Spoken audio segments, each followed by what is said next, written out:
बिस्मिल्लाहिर्रहमानिर्रहीम अस्सलामुअलैकुम रहमतुल्लाह। इमरान खान का बहुत बड़ा खिलाड़ी सदर आरिफ अलवी जो कि एक एक करके विकेटें उड़ा रहा है, एक एक करके छक्के छुड़ा रहा है और सबके कच्चे चटे खोल रहा है। अब उसने चीफ इलेक्शन कमिश्नर को भी घुटने टेकने पर मजबूर कर दिया और उसको चीफ इलेक्शन कमिश्नर को उड़ा के रख दिया, भड़का के रख दिया, उसके पर्चे उड़ा दिए हैं। चीफ इलेक्शन कमिश्नर को सदर आरिफ अलवी ने ख़त लिखा था कि आओ मेरे साथ बैठो और इलेक्शन के हवाले से बातचीत करते हैं, लेकिन चीफ इलेक्शन कमिश्नर ने सदर आरिफ अलवी के साथ बैठने से इनकार कर दिया।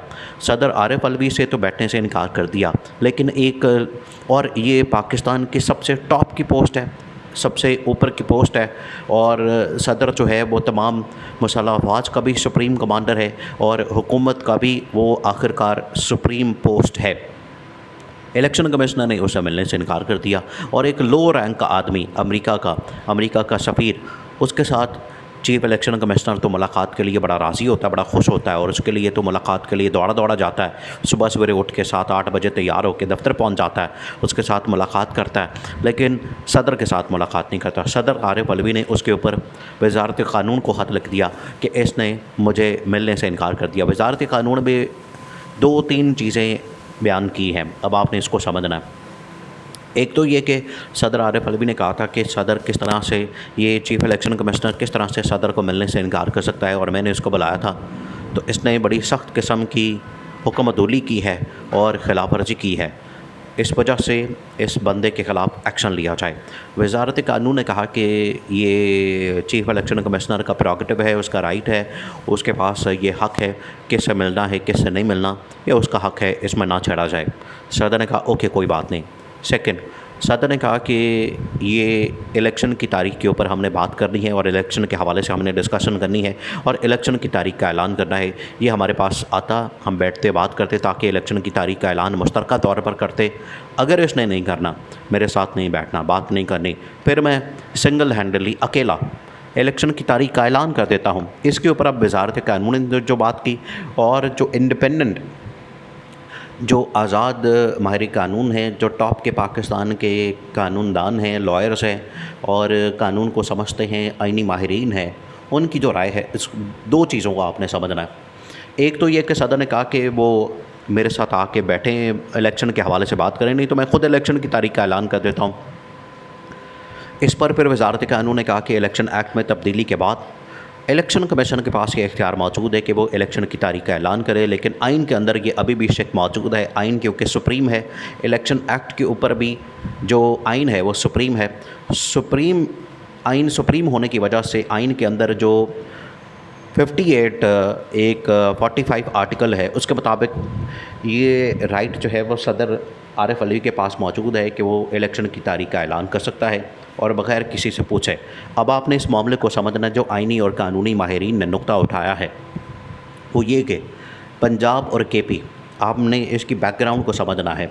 इसकी बैकग्राउंड को समझने के लिए पंजाब और केपी की मिसाल देना लाजमी है। पंजाब और केपी में जब इमरान खान ने असम्बलियाँ डिज़ोल्व की, पंजाब के अंदर जब डिज़ोल्व की तो इसमें गवर्नर ने, उस वक्त चौधरी परवेज़ इलाही CM था, चीफ मिनिस्टर था, उसने समरी भेजी डिज़ोल्व करने की गवर्नर पंजाब को।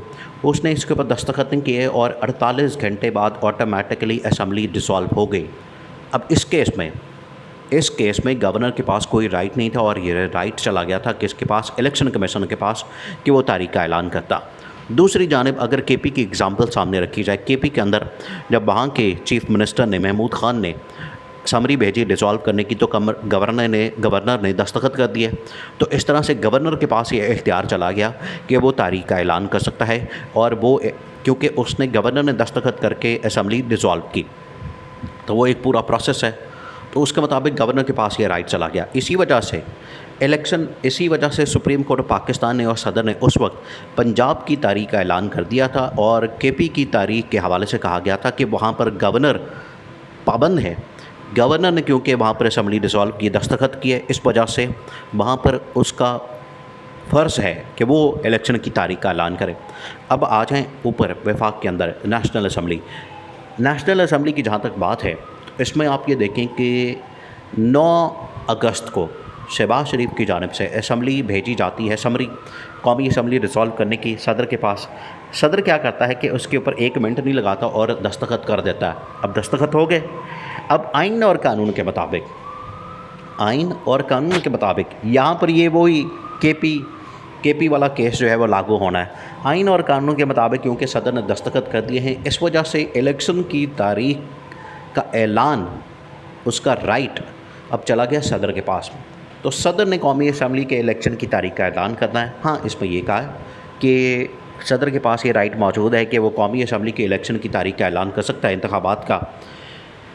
नीचे सूबों के अंदर अभी उसके पास राइट नहीं है, तो ये दोबारा से एक नया बहरान पैदा हो सकता है, उसके पास चांसेस मौजूद हैं। इसी वजह से सदर के पास ये इख्तियार मौजूद है कि वो नेशनल असम्बली के इंतखाबात का ऐलान कर सकता है। उसको कह सकता है कि आप फ़लानी डेट को नेशनल असम्बली के इंतखाबात करवाएं, और इसके लिए सुप्रीम कोर्ट पाकिस्तान में एक पिटीशन दायर की जा सकती है। और अभी जो हालिया इलेक्शन कमीशन की जानिब से एक पिटीशन दायर की गई थी, रिव्यू पिटीशन नज़र षानी की, जो 14 मई को इंतखाबात करवाने के ख़िलाफ़ पिटीशन थी इलेक्शन कमीशन की, सुप्रीम कोर्ट ने वो उड़ा दी, उनके मुंह के मारी कि ये किसी सूरत एक्सेप्ट नहीं की जाएगी और इलेक्शन जो है वो 90 दिन में करवाने हैं और 90 दिन में करवाने की ज़िम्मेदारी इलेक्शन कमीशन की है। दुनिया में कोई काम नहीं है इलेक्शन कमीशन का सिवाय इलेक्शन करवाने के, लेकिन मामला उल्टा है।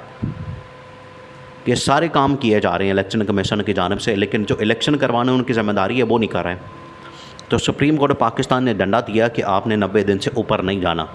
तो इस केस के बाद, इस रिव्यू पिटीशन के फ़ारिग होने के बाद, ख़ारिज होने के बाद, सदर के पास ये अब ऑप्शन आ गई है सुप्रीम कोर्ट में जाने की, और ख़ुद भी सदर के पास ये राइट मौजूद है आइन के मुताबिक, जो कॉन्स्टिट्यूशन में लिखा हुआ है कि वो इसकी असम्बली को, क्योंकि उसने डिसॉल्व किया तो इलेक्शन की तारीख का ऐलान कर दे कौमी असम्बली की, और इसी पिटीशन को लेकर चले जाए सदर ममलिकत सुप्रीम कोर्ट पाकिस्तान में चीफ़ जस्टिस के सामने।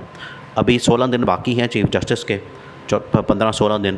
तो इस दौरान वहाँ से बड़ा अच्छा फ़ैसला आ सकता है। अगर इस दौरान नहीं फ़ैसला आता तो कम से कम जस्टिस काजी फाइज़ ईसा, जो ये इनकी रीडिंग है कि इस्टेब्लिशमेंट की या शरीफ ख़ानदान और ज़रदारी ख़ानदान की, कि ये लोग इसमें मुदाखलत, इसमें अपनी मर्ज़ी के फ़ैसले ले सकते हैं, अपनी मर्ज़ी के काम ले सकते हैं, तो ये इनकी भूल है।